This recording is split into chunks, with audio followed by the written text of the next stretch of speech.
Buenas tardes de vuelta, ¿cómo están, chicos? No, profe. Bueno, profe, ¿cómo va? Cansado ya. Buenas noches. Estamos todos cansados, ¿no?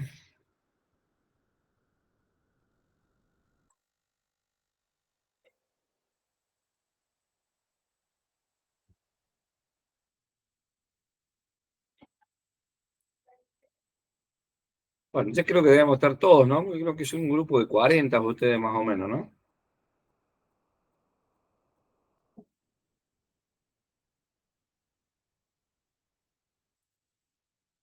¿Quieren descansar 2 minutos o seguimos nomás? Por mí vamos, profe.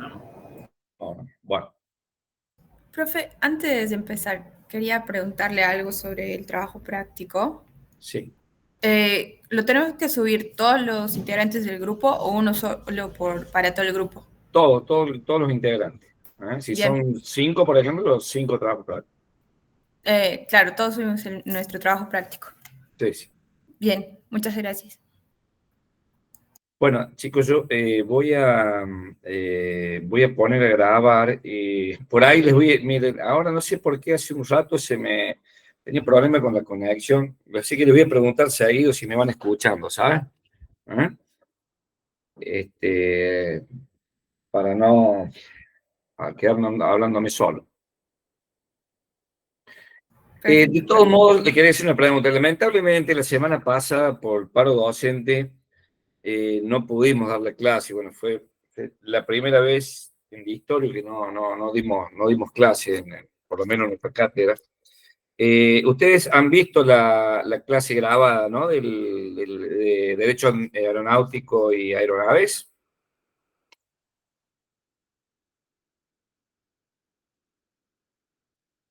Chicos, Sí, profe.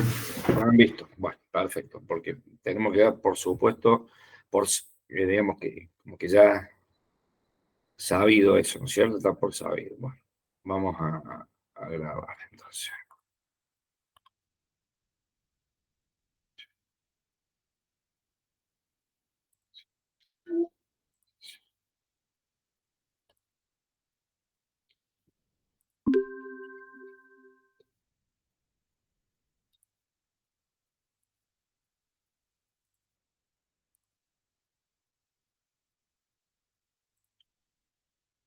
Bien, ahí están viendo la filmina, ¿me escuchan bien?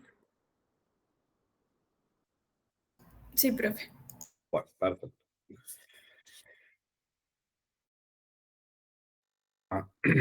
A comenzar con la otra unidad que es Derecho Aeronáutico, ¿no es cierto? Los contratos aéreos, si bien esto estaba formada parte de la clase anterior, lo vamos a ver rápidamente ahora de nuevo, junto con los contratos de utilización de aeronaves y accidentes de aviación.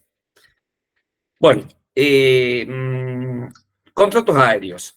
Bueno, la especial dinámica de esta actividad aeronáutica ha generado varias formas típicas de contratos, las cuales las podemos diferenciar en tres géneros distintos, ¿no? Que son los contratos de utilización de aeronaves, los contratos de transporte aéreo y los contratos de trabajo aéreo.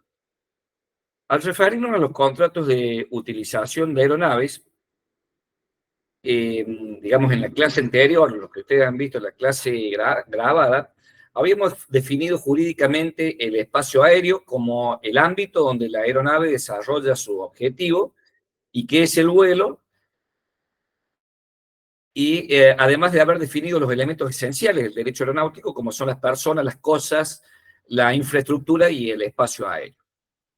Corresponde que ahora nos ocupemos de aspectos comerciales específicos que se generan por esta actividad y que se materializan en contratos y que el derecho aeronáutico los ha llamado contrato de utilización de aeronaves y cuyo objetivo principal es el de mejorar el aprovechamiento de la aeronave y que estos contratos pertenecen al género de los contratos de locación regulados antes por el viejo Código Civil de Vélez Sarsfield y actualmente por el nuevo Código Civil y Comercial de la Nación.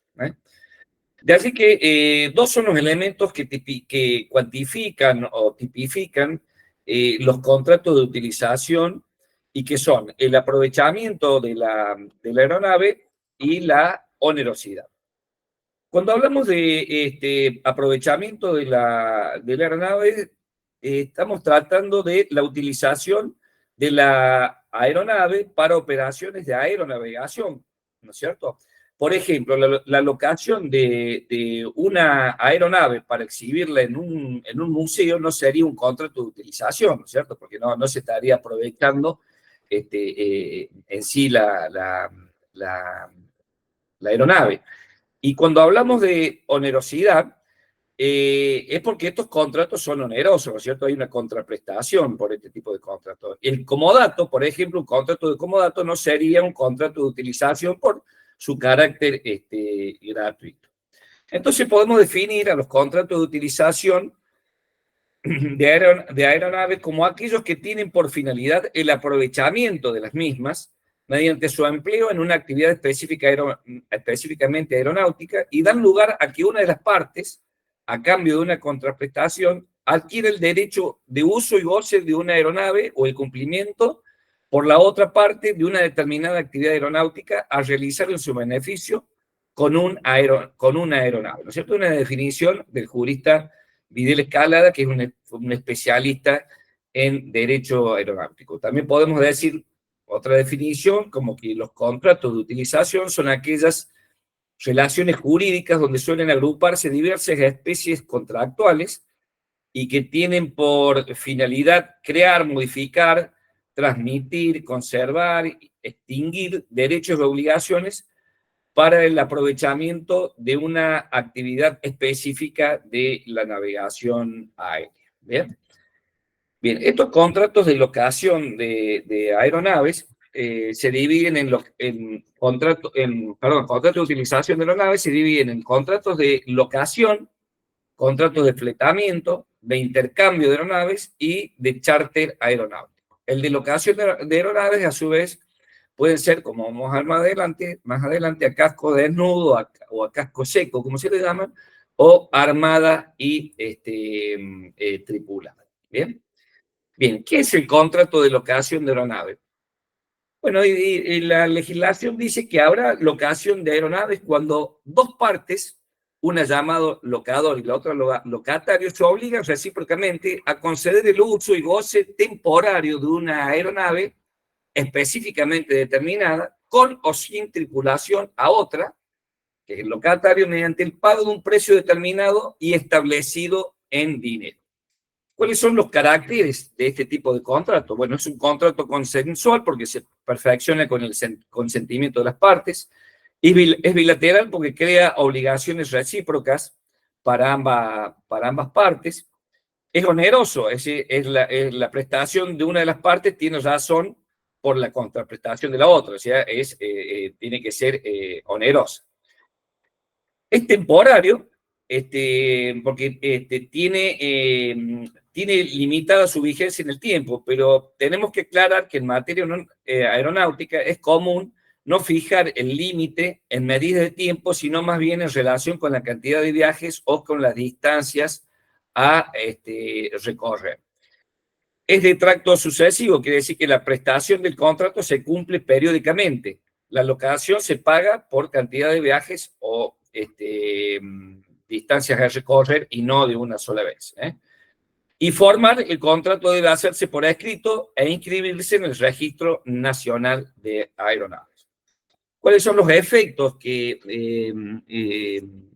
se logra con el contrato de locación de aeronaves? Bueno, que el locador transfiere la tenencia y el control y la dirección técnica de la aeronave al locatario. Es decir, el locador transfiere la calidad de explotador al locatario. Es decir, la calidad de explotador que tiene el locador se la transfiere al locatario. Y el locatario, no puede ceder el contrato de locación sin el consentimiento del locador.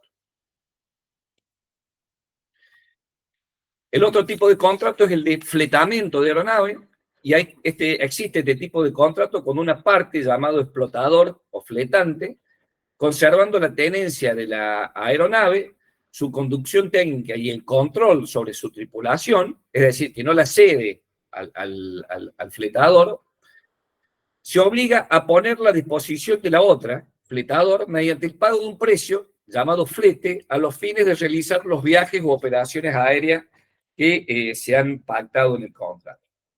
Bueno, al igual que el contrato anterior, es consensual, bilateral, forma de decir, tiene los mismos caracteres, y las modalidades son, a viaje, a tiempo, total y parcial. Digamos, la modalidad realizada a viaje se estipula en forma predeterminada la realización de uno o más viajes, y la figura más representativa de esta figura del fletamiento viaje es el charter aeronáutico, o sea, el que se realiza con las agencias de viaje. Cuando hablamos del fletamiento a tiempo, se estipula un término de vigencia del contrato y se realizan los viajes que ordene el fletador durante ese periodo de tiempo. Por otro lado, también el fletamiento puede ser total o parcial.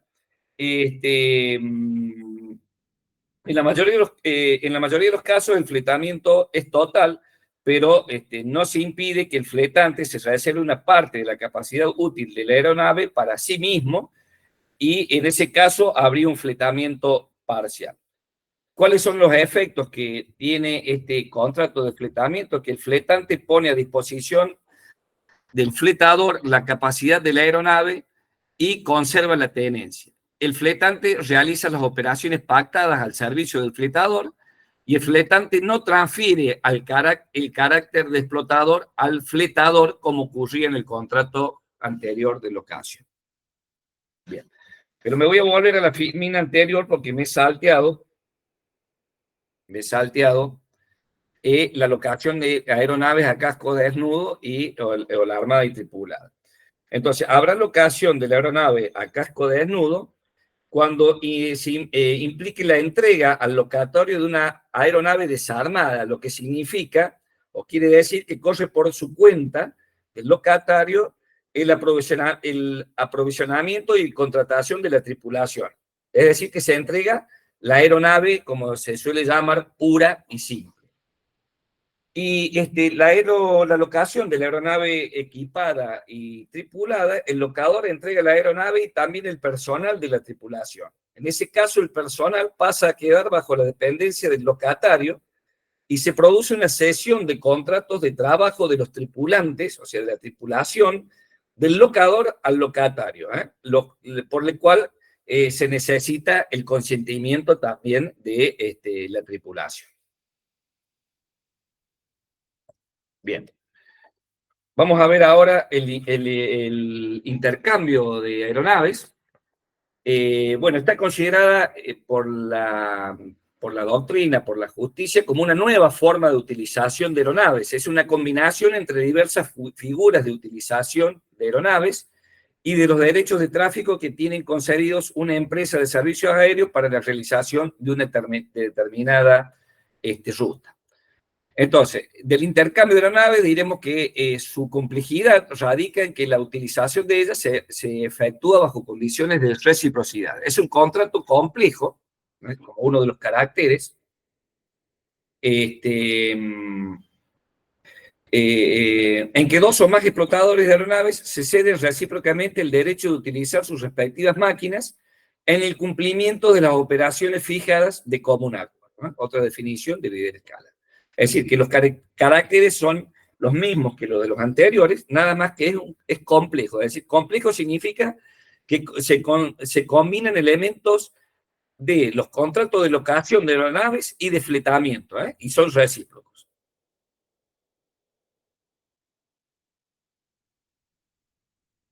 Bien, como ejemplo del intercambio de aeronaves, podemos dar primero uno en el que dos explotadores dedicadas al trabajo aéreo, una dedicada, por ejemplo, a la fumigación y otra a la construcción, deciden realizar un contrato de intercambio para realizar actividades que responden a las características de esas máquinas que tiene el uno o el otro.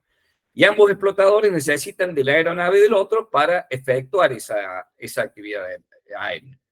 O hay dos empresas distintas que prestan cada una de ellas un servicio cuyo itinerario se cruzan en un punto de conexión. Es decir, por ejemplo, el explotador A con una aeronave A tiene que llegar a un punto de origen, a un punto de destino, pero en un punto de conexión hacen un intercambio de aeronaves para que el explotador A pueda llegar al punto de destino B. ¿Sí?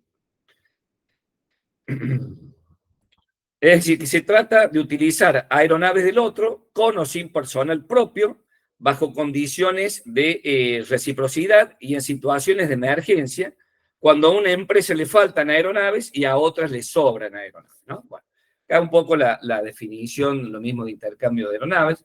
¿Cuáles son las ventajas de este sistema? Bueno, ahí se logra una mayor rapidez en los viajes, el prestador tiene mayor aprovechamiento de las aeronaves, porque a lo mejor las tiene sin utilizar y se la puede dar a otra empresa para que las utilice. Hay una racionalización de gastos, se pueden utilizar las figuras de la locación de aeronaves o del fletamento, y soluciona problemas de emergencia ante la necesidad de aeronaves y permite contar con aeronaves por parte de uno de los explotadores cuando no las tiene sin hacer gastos de inversión en compra de aeronaves. Y las desventajas se pueden generar conflictos jurídicos por la combinación de estos dos sistemas de contratos, y en el plano internacional complicar la aplicación de preceptos en cuanto a la nacionalidad y a la matrícula de las aeronaves cuando hay un intercambio de rutas. La cuarta figura, el charter aeronáutico. ¿Me están escuchando, chicos?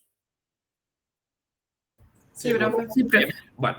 Bueno, el charter aeronáutico se trata de aquel contrato en el cual una empresa de transporte aéreo se obliga a suministrar al otro contratante mediante el pago de un precio una aeronave equipada y tripulada con determinado número de asientos o peso máximo de carga para la realización de un viaje entre dos puntos preestablecidos. La modalidad más común del charter aeronáutico es que uno es el que normalmente un explotador o titular de aeronave celebra con una agencia de viaje, es el charter propiamente dicho, y el segundo en el que la agencia de viaje celebra un contrato con particulares bajo el modo de contrato de transporte. Bueno, ¿cuáles son las características destacables del charter aéreo? Para nombrarles algunos, la propiedad de la aeronave permanece en la empresa suministradora de los servicios aéreos. El comandante y la tripulación permanecen en la situación de empleo anterior, es decir, bajo el control y dependencia de la empresa. El fletador puede contratar a un tercero sin pedir ninguna autorización. Se trata de una modalidad aérea no regular, es decir, que no está sujeta a horarios, tarifas predeterminadas ni itinerario definido como oferta pública. Bien, entrando ahora al otro grupo de contratos aéreos, que refiriéndonos a la aeronáutica comercial, que son el transporte aéreo y el trabajo aéreo, ¿no es cierto? La importancia de la aeronáutica comercial ya en los últimos tiempos ha sobrepasado el interés privado en muchos aspectos de ella, entran en el campo de lo que llamamos el derecho público, ¿cierto? Por eso estas actividades requieren concesión o autorización previa del Estado para poder ejercerlas, y que esas autorizaciones no pueden ser concedidas libremente, es decir, tiene que cumplir una serie de requisitos. Bueno, el transporte aéreo consiste en trasladar en aeronave a personas o cosas de un aeródromo a otro. Ahora, el contrato de transporte aéreo consiste en que una de las partes se obliga a trasladar por vía aérea personas o cosas, equipaje o mercadería, y la otra se obliga a pagar un precio como contraprestación.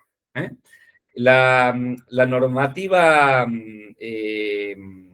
aplicable es que en el plano nacional, transporte interno está regido por el Código Aeronáutico, y por la ley 19.030 de aeronavegación comercial, que es una ley que está derogada con la última y única modificación que hubo en el Código Aeronáutico, y en el plano internacional por los convenios de Varsovia y de Montreal.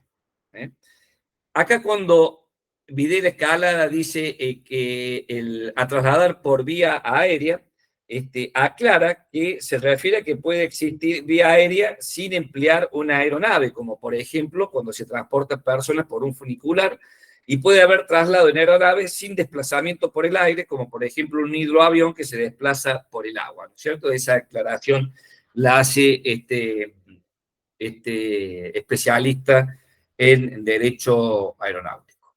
Bueno, ¿cuáles son los elementos del transporte aéreo? Son los sujetos, que son el transportista y el usuario, el objeto, que es la obligación de hacer a cargo del contratista, y la causa. Cuando hablamos de los sujetos, el transportista es quien asume la obligación de trasladar personas o cosas de un lugar a otro. Y cuando hablamos del usuario, es quien asume la obligación de pagar un precio por ese traslado.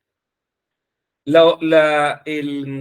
objeto principal es el traslado de personas o cosas, es decir, que es una obligación de hacer a cargo del transportista. Y la causa es la finalidad que tienen ambas partes de pactar el traslado de personas o cosas a cambio de un precio en dinero. Quiere decir que estos dos elementos, los sujetos, los tres, perdón, el objeto, la causa y los sujetos van a estar presentes en todos los contratos que vamos a ver en adelante. Los caracteres, los mismos que vimos recién, es consensual, bilateral, oneroso, ya ahora es no formal, es decir, hay un acuerdo entre las partes, y es un contrato comercial, digamos, en el cual uno presta el servicio y el otro paga el servicio. Bien, si bien la mayoría de estos contratos son de adhesión, esta no es una característica esencial, ya que nadie impide que las partes pacten condiciones especiales en sus respectivos contratos. Por eso es un contrato no formal. Y la naturaleza jurídica se trata de una especie de locación de obra, ya que las prestaciones consisten en obligaciones de resultado.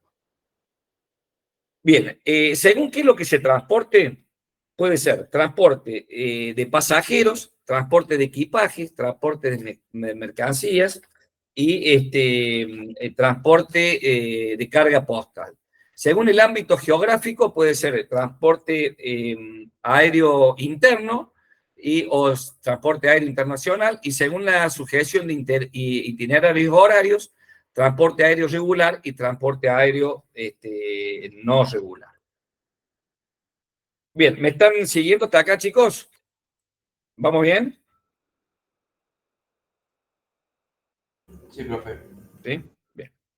Bueno, cuando hablamos de transporte de pasajeros, existe este contrato cuando una de las partes, llamado transportador, se obliga a trasladar a una o más personas, llamado pasajero, en aeronave, por vía aérea, de un lugar a otro, sanas y salvas, y la otra parte pagar un precio en dinero. ¿Cuáles son los elementos? Bueno, los sujetos, el objeto y la causa es lo mismo que vimos recién para los contratos en general, y la forma de este contrato es no formal, pero debe instrumentarse mediante el billete de pasaje. El contrato de transporte de pasaje aprobado por escrito, cuando se trata de transporte efectuado por servicios regulares, dicho contrato se prueba justamente con el billete de pasaje. ¿Y qué es el billete de pasaje? Es el documento expedido por el transportista para instrumentar un contrato y que habilita al pasajero para ser transportado en una aeronave entre lugares y entre dos lugares y en las condiciones expresadas en ese acto jurídico. Es decir, que el billete de pasaje es un acto jurídico. Tanto a nivel interno como a nivel internacional, la función del billete es solo probatoria, ya que no hace a la validez del contrato. Bien, ¿cuál es el contenido de ese billete? billete pasaje lleva el número de orden, el lugar y fecha de emisión, el punto de partida y de destino, el nombre y domicilio del transportador. Vamos a ver ahora las obligaciones de los sujetos que intervienen y los derechos de ambas partes. En cuanto a las obligaciones del transportista, es emitir el billete y entregarlo al pasajero, trasladar el pasajero al destino pactado, velar por la seguridad del pasajero durante el vuelo, restituir el precio del pasaje solo en determinadas situaciones.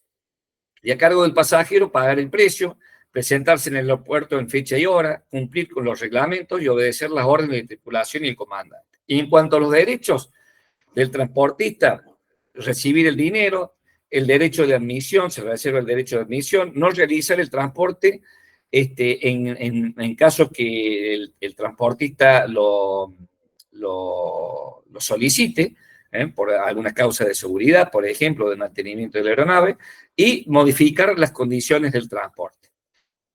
Por ejemplo, un cambio de ruta en el caso de ser necesario. Y del pasajero, recibir el billete del pasaje, tener su lugar en la aeronave y ser trasladado y que el viaje sea seguro y llegar a destino sano y salvo.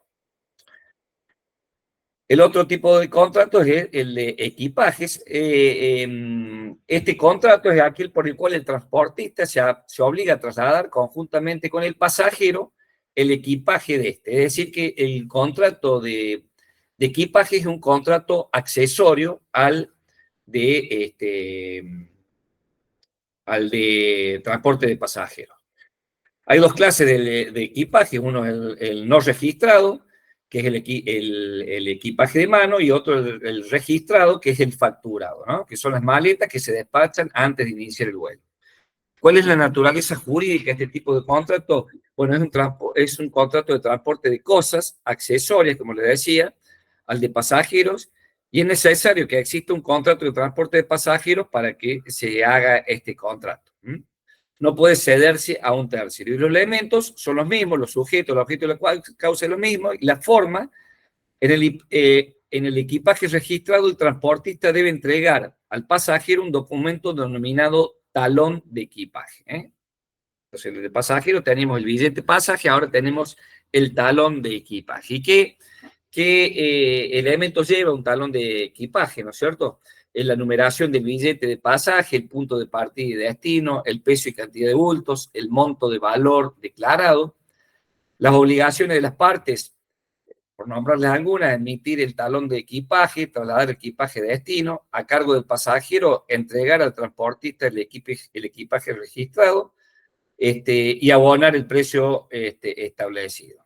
El derecho de las partes del transportista, negarse a realizar el transporte del equipaje en el caso de que se esté excedido de peso, que lleve cosas peligrosas, y derecho del pasajero, trasladar el equipaje en forma gratuita hasta cierto kilaje, y determinar un valor a su equipaje en el caso de roturas o pérdida del equipaje. Luego está el transporte de mercancías. Este contrato de transporte es aquel por el cual el transportista se obliga a trasladar de un lugar a otro por vía aérea y por un precio determinado mercancías que debe darle al expedidor y que el transportista debe entregar en el punto de destino al destinatario. La naturaleza jurídica es un contrato de transporte de cosas, es bilateral, consensual, oneroso, no formal, y a diferencia del transporte de equipajes, se trata de un contrato autónomo, ya que no depende de ningún tipo de contrato. Es decir, el transporte de mercancías no depende del contrato de pasajeros ni el transporte de equipaje. Los elementos, los mismos, y sí está la carta de porte, que es el documento por el cual se instrumenta y se prueba la obligación del transportista de trasladar determinadas mercancías al lugar pactado y entregarlas al destinatario a cambio del abono de un precio por parte del expedidor. ¿Cuáles son los puntos que tiene que tener una carta de porte? Bueno, el lugar y fecha de emisión, el punto de partida y de destino, nombre y domicilio del remitente, los documentos remitidos al transportador con la carta de porte, el plazo para el transporte e indicación de la ruta si hubiese convenido. La carta de transporte hace fe, salvo prueba en contrario, del perfeccionamiento del contrato y de la recepción de la mercadería y de las condiciones de transporte. Bien. Bueno, las obligaciones de las partes y derechos de las partes se las dejo también para que la lean, siempre más o menos lo mismo, referidos en este caso a las mercancías. Y por último tenemos el transporte de carga postal, que es el contrato de transporte aéreo en el cual es un servicio público que el Estado presta directa o indirectamente según convenga a su presupuesto o a sus arcas, ¿cierto? Los prestadores de servicios de transporte aéreo regular están obligados a transportar la carga postal que se le asigne dentro de la capacidad de la autoridad aeronáutica que fije para cada tipo de aeronave. El transporte de carga postal se dará únicamente cuando se le da prioridad al transporte de pasajeros y las tarifas deben ser aprobadas por el Poder Ejecutivo. Bien. Pasamos ahora a lo que es el trabajo aéreo, ¿no es cierto? Que es el tercer grupo dentro de los contratos de aeronavegación. ¿Y qué es el contrato aéreo? Hay contrato de trabajo aéreo cuando una de las partes se obliga a realizar con una aeronave una actividad aerocomercial que no es el transporte ni de pasajeros ni de mercancías, en beneficio de otro contratante que a su vez se compromete a abonarle un precio como contraprestación por ese trabajo. Por ejemplo, la publicación aérea, la fumigación. Bien, ¿me escuchan, chicos? ¿Hasta acá? ¿Vamos bien? Sí, profe. Bueno, el Código Aeronáutico en el artículo 92 hace referencia al trabajo aéreo y dice que comprende toda actividad comercial aérea con excepción del transporte, ¿no es cierto? La naturaleza jurídica es de locación de obra, o sea, es una obligación de hacer como todos los otros tipos de contratos. Los caracteres son los mismos, no los vamos a mencionar nuevamente. ¿Cuáles son las obligaciones de las partes? A cargo del locador fletante, cumplir con el trabajo pactado, de garantizar el resultado, es responsable ante el locatario o el fletador y ante terceros por los daños ocasionados, y a cargo del locatario de pagar el precio pactado, de pagar a los dependientes del locador fletante si éste no lo hiciera, y de pagar a los proveedores de los materiales empleados en el trabajo si el locador o fletante no lo hiciera. Y los requisitos, reunir lo establecido en el artículo 48 del Código Náutico para ser propietario de aeronave, poseer capacidad técnica y económica y operar con aeronaves de matrícula argentina. Bueno, para realizar trabajo aéreo en cualquiera de sus especialidades, las personas o empresas deberán obtener autorización previa de la autoridad aeronáutica sujeta a los siguientes requisitos, ¿no es cierto? Bueno, también acá la nueva modificación del Código Aeronáutico hace algunas referencias al trabajo aéreo, ¿no? ¿Cómo se clasifican? Bueno, por ejemplo, trabajo aéreos agropecuarios, como podría ser el rociado, el espolvoreado, aplicación de fertilizantes, siembra, persecución de animales. El de fotografía puede ser filmación, relevamientos fotográficos. Propaganda puede ser tanto una publicidad sonora como arrojo de volantes o arrastre de carteles. Inspección y vigilancia se refiere al combate contra incendios, control de niveles de agua, búsqueda y salvamento. Defensa y protección de la fauna, siembra en lagos y ríos, la sanidad animal, control de alambrados, control de manadas.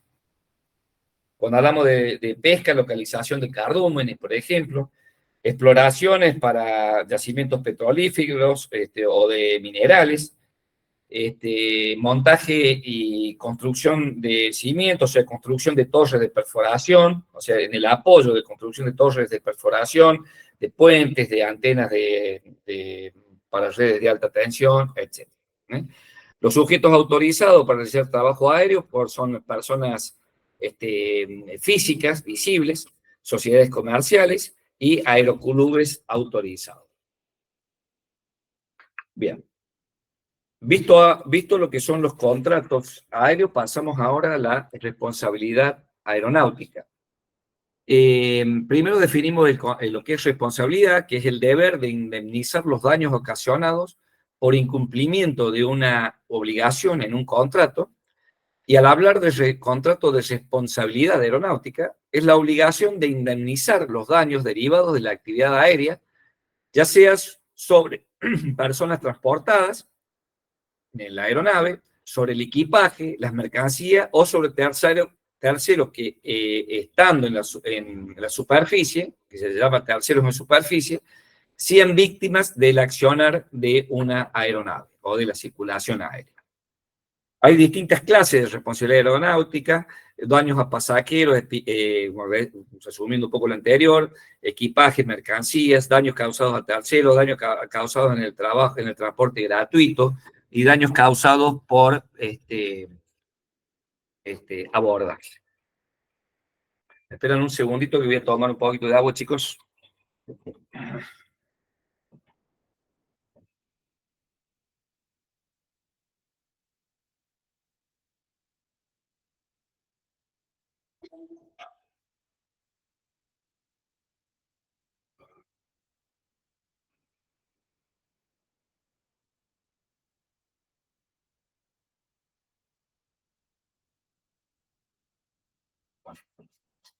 Acá estamos. Bueno, ¿seguimos? ¿Estamos conectados?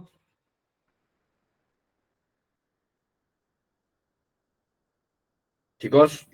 Sí, profe, acá estamos. Bueno, perdón por ahí la redundancia, ¿no? Pero tengo que saber si estoy con conexión. Bueno, la responsabilidad aeronáutica puede tratarse de la responsabilidad del transportista, responsabilidad por daños a terceros en superficie, por abordaje y por responsabilidades no legisladas. Cuando hablamos de responsabilidad del transportista, es sobre el transportista por incumplimiento de su obligación de trasladar a destino sanas y salvas en el plazo pactado a personas, cosas que tomó a su cargo. El transportista es responsable por los daños producidos a los pasajeros en operaciones de a bordo, en embarque y desembarque. No es responsable, por ejemplo, en aquellos hechos que súbitamente pueden ocurrir durante el vuelo, y que no son causas del movimiento de la aeronave, como pueden ser casos muy comunes que se dan en vuelo, que son la muerte de personas por infarto, ¿no es cierto? Por un problema cardíaco. Es decir, en ese caso no le cabe responsabilidad al transportista, salvo que, digamos, se pruebe lo contrario. Y en cuanto a la tripulación, se rige por las leyes laborales, ¿no es cierto? Por la ley de riesgo de trabajo a las que están afectadas. Bien, cuando hablamos de la regulación jurídica está para el transporte interno en el Código Aeronáutico y en el transporte internacional por el Convenio de Varsovia y el Convenio de Montreal. Bueno, al hablar de responsabilidad por daños a terceros en superficie, es obligación de indemnizar aquellos perjuicios derivados de la actividad aérea recaídos sobre personas o sus bienes que se encuentran en superficie y que son totalmente ajenos a la actividad aérea que les provocó el daño. Por ejemplo, la destrucción de una casa que fue impactada por una pieza desprendida de una aeronave que se halla en vuelo, o la muerte de una persona que se encontraba caminando por la superficie, por la vía pública y fue impactada por la rueda de una aeronave que se desprendió, o que estaba una persona no autorizada caminando por una pista de aterrizaje y en la operación de despegue, supongamos que se desprende una rueda y también provoca la muerte a una persona. Es decir, que hay casos en los cuales, digamos, En esos casos hay una responsabilidad del transportista, pero hay excepciones, como ser aquellos en que por culpa del propio damnificado, o sea, el tercero en superficie, el inmueble sufre un daño, supongamos que se derrumba, por ser sobrevolado por una aeronave como consecuencia del mal estado de conservación de la aeronave. Es una casa que está con mucha falta de mantenimiento, que está precaria, digamos, no sería responsabilidad del transportista en ese caso, ¿no es cierto? O los daños que puede ocasionar una aeronave que es derribada en medio de una guerra y que produce daños a terceros en superficie, ¿no? En ese caso tampoco habría responsabilidad del transportista. En principio, el principio general es que siempre el explotador o el transportista es responsable, salvo que se pruebe lo contrario. Acá vamos a incluir un concepto nuevo que es el del usuario ilegítimo, que es aquel que utiliza una aeronave sin consentimiento del explotador, y en estos casos el usuario ilegítimo y el explotador son responsables por los daños ocasionados a terceros, salvo que se pruebe lo contrario por parte del explotador. Los daños que son indemnizables pueden ser los producidos por el ruido o por la aeronave en vuelo cuando, supongamos, como decíamos, hay un desprendimiento de una parte de la aeronave. Están eximidos de responsabilidad el explotador cuando es culpa del damnificado, en los casos que hemos visto recién, o cuando hay un conflicto armado o disturbios civiles, o privación del uso de la aeronave por parte del Estado. Es decir, cuando un explotador utilizó una aeronave que no estaba autorizada a utilizarla, ya sea por el transportista o por el mismo Estado. El damnificado puede ejercer acción de responsabilidad contra el operador, o sea, el comandante de la aeronave, el usuario ilegítimo, y contra la compañía aseguradora. Bueno, cuando hablamos de responsabilidad por abordaje, tenemos que ver primero qué es el abordaje, ¿no? El abordaje es toda colisión entre dos o más aeronaves en movimiento, o en aquellos casos en que se causen daños a aeronaves en movimiento o a personas o a bienes a bordo de las mismas por otras aeronaves en movimiento, aunque no haya una verdadera colisión. Bien, ¿a qué llamamos aeronave en movimiento? Cuando se encuentra en funcionamiento cualquiera de sus servicios o equipos con la tripulación, el pasaje y la carga a bordo, y cuando se desplaza por la superficie por su propia fuerza, o cuando se halla en vuelo, ¿no es cierto? Esos son casos de responsabilidad, perdón, cuando la aeronave está responsabilidad por abordaje, perdón.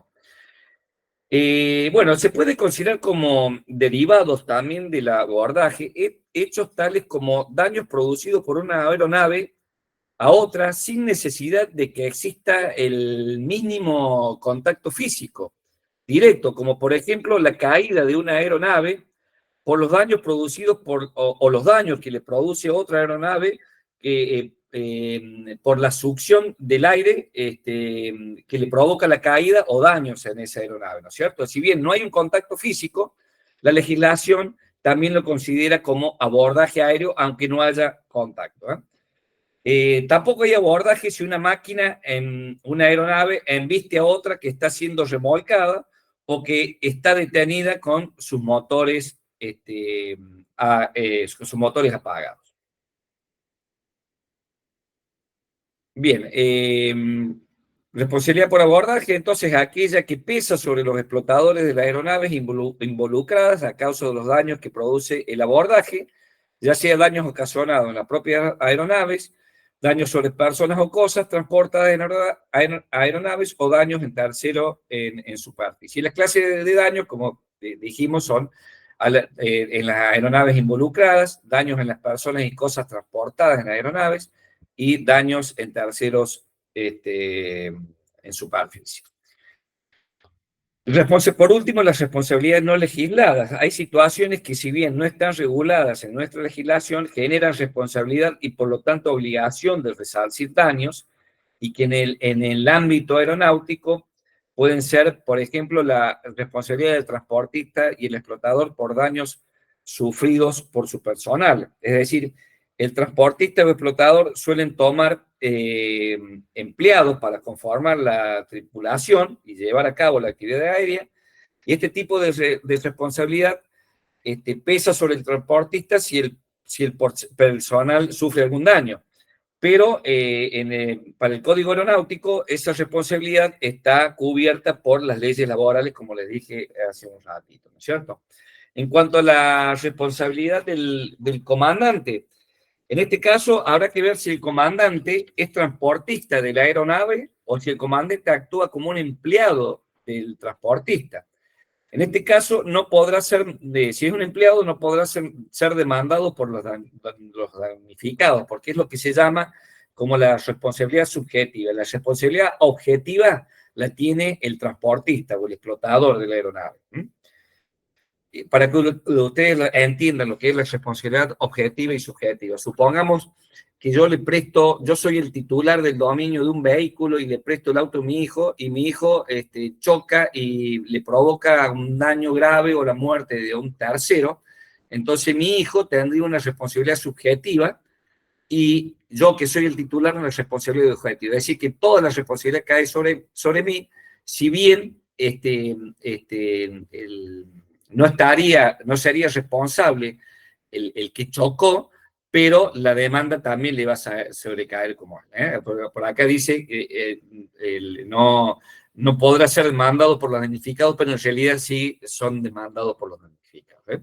El transportista responde y luego por repetición, en ese caso, lo hace contra el comandante. Y cuando los daños sean a terceros en superficie, la responsabilidad es ilimitada. Debe reparar íntegramente los daños, pero los damnificados eligen demandar al explotador por una razón simple, porque el explotador es el que tiene, se supone que tiene mayor capital que el que tiene la responsabilidad subjetiva, que sería el comandante. ¿Sí? Bien, responsabilidad de los órganos de control de tránsito aéreo. Pueden ser demandados por los transportistas, explotadores y cualquier otro damnificado.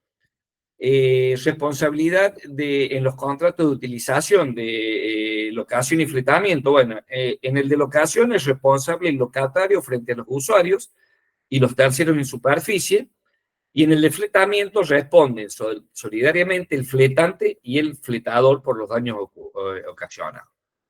Responsabilidad de los pasajeros y expedidores de mercancías. Bueno, se trata de los casos en que ambos causen algún perjuicio al transportista a través de un hecho ilícito o por incumplimiento contractual. En el caso del pasajero se aplica el derecho civil común y tiene responsabilidad subjetiva y debe reparar el daño íntegramente, al igual que el expedidor. O sea, la responsabilidad del expedidor es como, por ejemplo, si no entregó la mercancía a destinatario o no completó la papelería que es el que le entregó el expedidor. Responsabilidad del constructor. El constructor es responsable por la garantía de la aeronave y se aplican las normas del derecho común y debe separar todo el daño. Responsabilidad del Estado. El Estado es responsable y cuando se desarrolla una actividad aeronáutica y ella origine perjuicios. En ese caso, el Estado tiene que indemnizar los daños causados y esa responsabilidad puede surgir del mismo Estado desarrollando una actividad pública, ¿no es cierto? Por ejemplo, cuando es propietaria de una aerolínea. Y responsabilidad del explotador del aeropuerto, tiene responsabilidad contractual. Ejemplo, la guarda cuando tiene la guarda de la aeronave, ¿no es cierto? O sea, es responsable contractualmente ante tercero. Y extracontractual, tener en perfecto estado las instalaciones del aeropuerto. Es decir, que si una persona, un pasajero, sufre algún daño por el mal estado de mantenimiento de la infraestructura del aeropuerto, hay una responsabilidad extracontractual y es el jefe del aeropuerto, o el explotador del aeropuerto, el que tiene la responsabilidad a su cargo. Bien, ahora vamos a hablar de los seguros aeronáuticos. ¿Qué es el seguro aeronáutico? Bueno, es aquel que cubre los riesgos provenientes de la actividad aeronáutica y quedan comprendidos el seguro de la aeronave en sí misma, el seguro de las personas, o sea, los tripulantes y la tripulación y los pasajeros, de las cosas transportadas y por los daños a terceros en superficie. Los caracteres del seguro es que cubre todo riesgo náutico, es obligatorio tenerlo, las empresas explotadoras del servicio lo tienen que tener. Se evalúan la magnitud de los daños y la acumulación y concentración de riesgos. El contrato de seguro es un acuerdo de voluntades mediante el cual una de las partes, el asegurador, se obliga a indemnizar a la otra, beneficiario, por los riesgos provenientes de la aeronavegación a cambio de una prima. Es un contrato también y tiene caracteres típicos de los contratos, como consensual, bilateral, no formal, aleatorio, porque depende de un hecho incierto, y es de tracto sucesivo.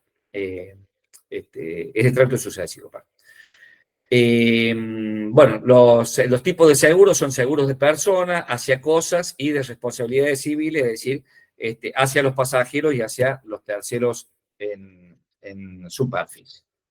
En el tema de seguros, en realidad, por ejemplo, en la provincia de Córdoba solamente hay 4 compañías que se dedican a hacer seguro de aeronaves, y por lo general, por el alto costo de la aeronave y los altos riesgos, generalmente cuando son líneas aéreas, se hace un pool de empresas aseguradoras y en el caso de un siniestro, todas responden por ese daño, como así también se reparten las primas que se pagan por esos contratos de seguro. ¿Está claro, chicos?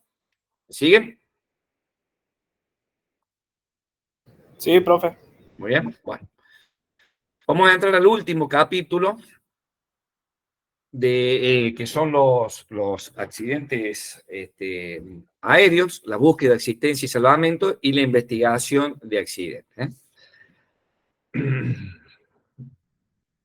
Bueno, el infortunio aeronáutico o siniestro aeronáutico abarca diversas situaciones que van desde el instante que se produce el accidente hasta que la aeronave es socorrida, ¿no es cierto? Y comprende lo que es el accidente y el socorro aeronáutico. ¿Qué es el accidente aéreo? Es todo acontecimiento súbito que no depende de la voluntad del transportista ni de sus dependientes y que impide o altera el normal desarrollo de un transporte aéreo por determinar daños derivados de la muerte o lesión corporal de algún pasajero.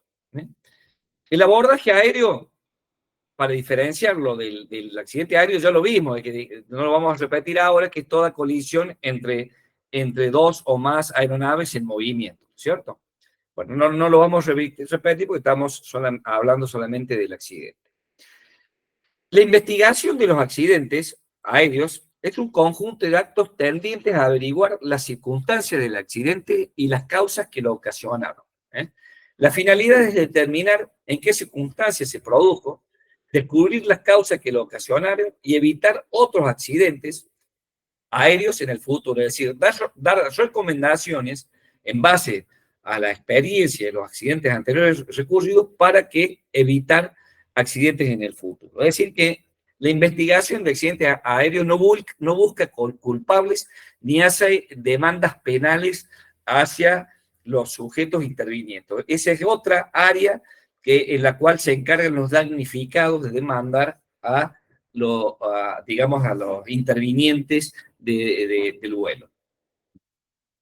La regulación internacional está dada por el Convenio de Chicago y en la nacional por el Código Aeronáutico, por el Decreto 934 de Investigación de Accidentes de Aviación y por la Ley 27.514 de la Política de Seguridad del Transporte y la creación de la Junta de Seguridad de Transporte y su decreto reglamentario. La autoridad competente para hacer la investigación deben ser investigados por la actividad aeronáutica, por la autoridad aeronáutica, perdón, y que designó a la Junta de Investigaciones de Accidentes de Aviación Civil, actualmente denominada JST, Juntas de Accidentes de Aviación Civil, que no solamente investiga accidentes de aeronavegación, sino de todo tipo de transporte, ¿no es cierto?, marítimo, fluvial y terrestre. Los accidentes de aviación producen efectos sobre las personas, como lesión corporal, daño moral, muerte, sobre las cosas, destrucción, pérdida de avería, y en la superficie hacia personas y cosas, y también puede provocar hacia otras aeronaves. La oportunidad del accidente puede ser con los pasajeros a bordo o en operaciones de embarco o desembarco. La Junta de Seguridad del Transporte es un organismo descentralizado de la órbita del Ministerio de Transporte de la Nación, que tiene autarquía económica y financiera, personalidad jurídica propia, es decir, que es un ente autártico, y que tiene las funciones de investigar el accidente en el transporte aéreo, automotor, ferroviario, marítimo, fluvial, determinando sus causas y realizando recomendaciones de accidentes, de acciones eficaces de prevención e informe final.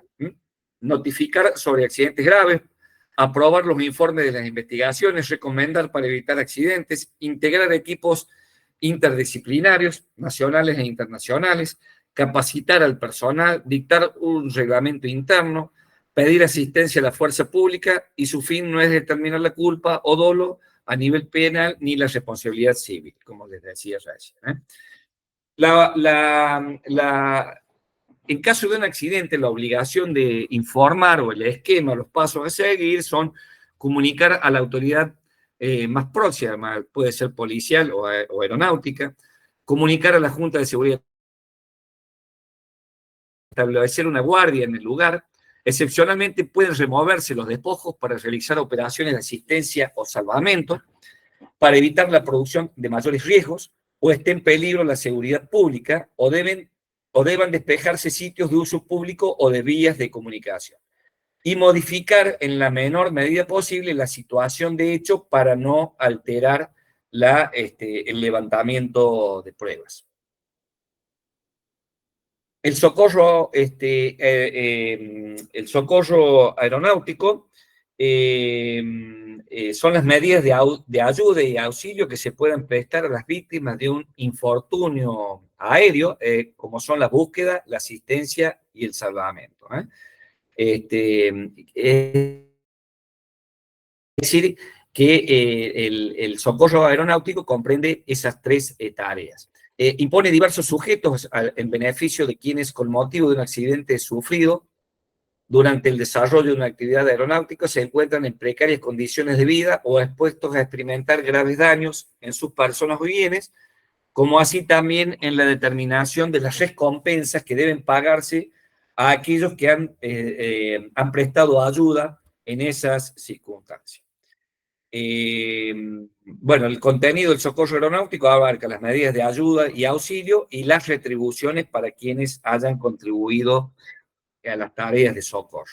El régimen jurídico nacional está regido por el Código Aeronáutico, a través del capítulo de búsqueda, asistencia y salvamento, y en el plano internacional por el Convenio de Chicago y el de Bruselas. Bueno, un poco acá está la definición del otro concepto, ¿no es cierto?, de socorro aeronáutico. En la búsqueda, extravío, solo se busca aquello que está perdido, es el conjunto de operaciones destinadas a averiguar la ubicación geográfica, terrestre o aérea y su calificación, el estado en que se encuentra. La asistencia es la operación de socorro realizada en beneficio de una aeronave amenazada por un peligro inminente de perderse, a fin de prevenir el riesgo mediante la colaboración prestada a la tripulación de la máquina. Es decir, todo esto es previo al accidente. Y el salvamento es el conjunto de operaciones y actividades que se efectúan con posterioridad a un siniestro determinado. Auxilio de las personas en primer lugar y cosas y bienes en segundo lugar. Tiene finalidad paliativa, ya que se busca atenuar los daños producidos, se intenta rescatar a las personas y eventualmente los bienes, porque la aeronave ya no puede continuar con su vuelo. El destinatario del auxilio, obviamente, que son las personas.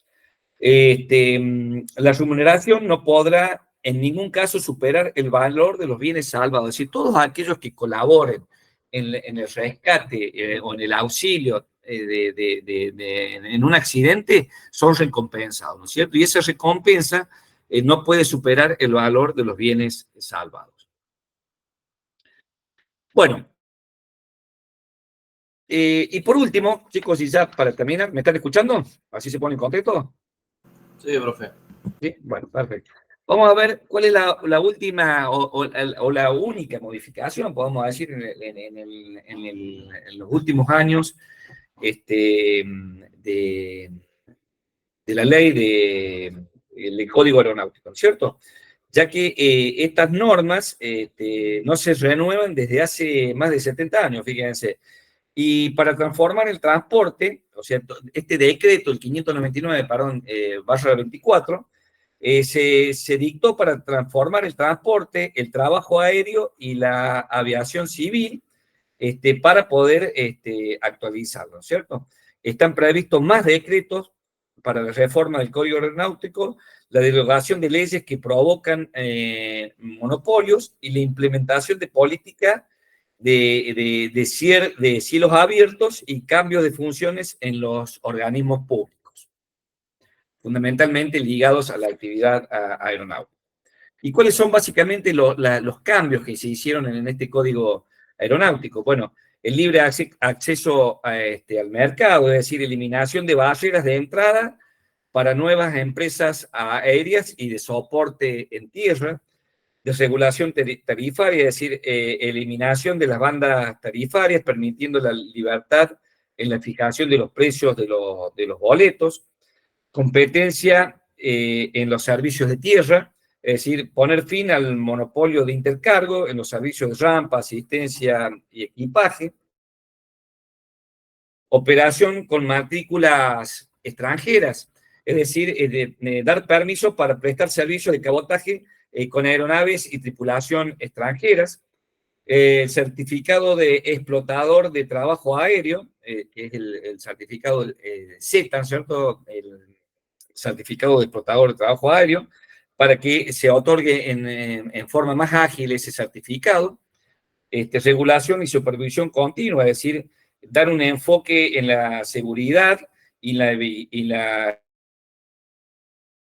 vigilancia continua de los servicios autorizados, acuerdos de cooperación y defensa de la competencia, y asignación de capacidad aeroportuaria.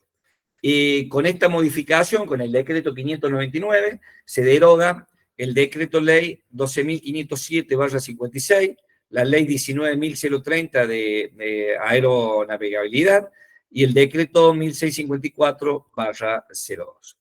Bueno, con esto, chicos, hemos terminado el último capítulo de Derecho Aeronáutico. No sé si les ha quedado alguna duda, algo.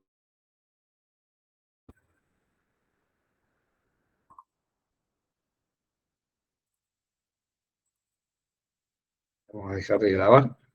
¿Me escuchan, chicos? Sí, profe. Bueno, ahora les voy a ver si me han quedado. Les voy a dar una pequeña encuesta para que contesten.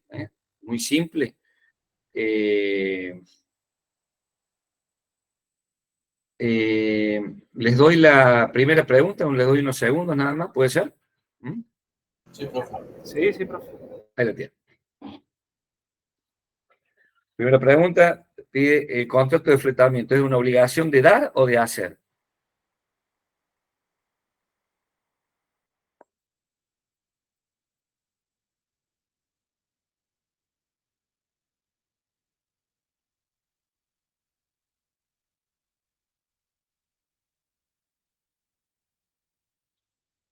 ¿Estamos? Vamos con la segunda. ¿El socorro aeronáutico comprende solo el salvamento? ¿Es verdadero o falso?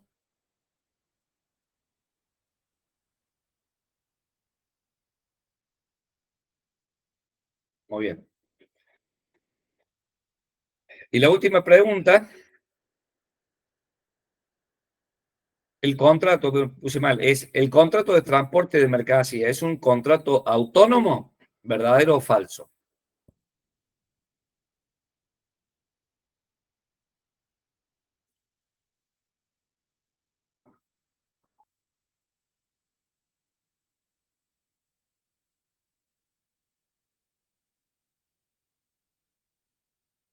Bueno, ¿estamos?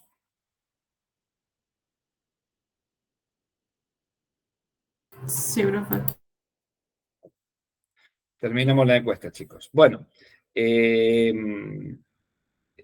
bueno, ¿alguna pregunta, algo que les haya quedado duda para ya liberarlos?